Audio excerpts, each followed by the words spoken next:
Warning, it is not advisable to do anything against Royal Caribbean policy. I don't know if this is against a Royal Caribbean policy, but don't do it. Don't do it. So I took the family on a 10-day Anthem of the Seas Royal Caribbean cruise. We did all the standard stuff: snorkeling, jet skiing, and of course, dolphin kissing. We had a blast. The food, not so good, but that's not why you're here.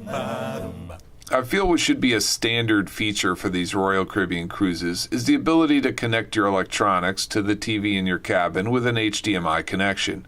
You may want to review photos or video you took that day on a bigger screen, or watch a movie you brought with you or downloaded on your device.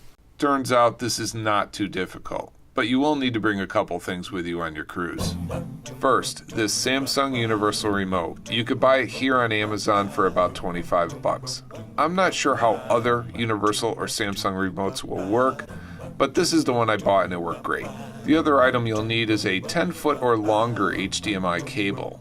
I was able to work on the bed area that was right in front of the TV with no problem, but if your room is bigger or you want to work over in the couch area, you might want to bring a longer one. Here is the standard cabin remote, and here is the Samsung Universal Remote. The key feature missing on the cabin remote is the input select button. I'm not sure why they decided they do not want people connecting to the TV. My only thought is that it's one more thing people will call the main desk for. First step, hinge your TV out from the wall. It's designed to do this so you can watch TV from the couch area of your cabin. Kind of. Depending on which way your room is facing, you will either have the HDMI port in an easy-to-access area right in here, or if you're unlucky like I was, it'll be on the opposite side, back in here. You can't see the ports at all. What I ended up doing was sticking my phone back in there and taking a picture so I could see the location and orientation of the HDMI port. Then I felt around holding the plug in the correct orientation and got it connected. The HDMI cord I used dropped down nicely and tucked into the booklet holder thingy under the TV. Perfect. Next step, plug the HDMI cord into your PC or Mac. Now pause for a minute. What I did not show here is the pairing of the Universal Remote. This is very easy. Make sure you brought 2 AAA batteries or just load them in the remote before you leave.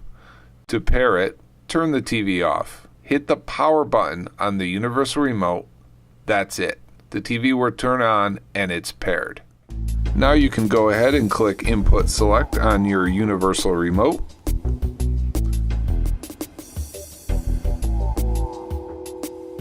Select HDMI 2. And you're connected. Now you can either play a DVD for the kids or yourself during some rest time, or maybe you have a video downloaded on your PC or Mac, or just get some work done on the big screen. Another great option you have now that you can change inputs is screen mirroring. Unfortunately, this feature only works with enabled Samsung devices. Select screen mirroring from the input options on the Universal Remote. Go to screen mirroring on your Android device.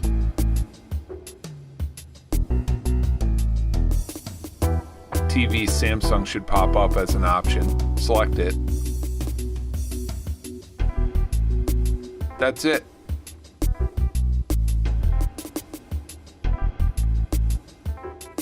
Now, if you purchased a Wi-Fi package on your cruise and you have Dish Network back at home, you can go to your Dish app on your phone or tablet and watch recorded shows from your DVR back at home or some live TV.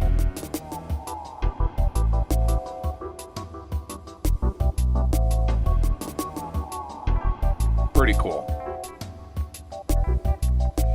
Another cool thing you can do is if you have a Netflix account, you can go to the Netflix app and watch some movies.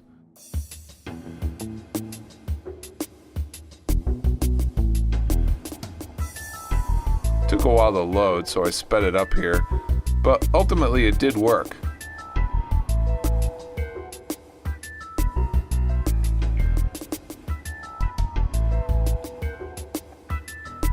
Nice. Feel free to leave comments below. Thanks for watching, and have a great cruise.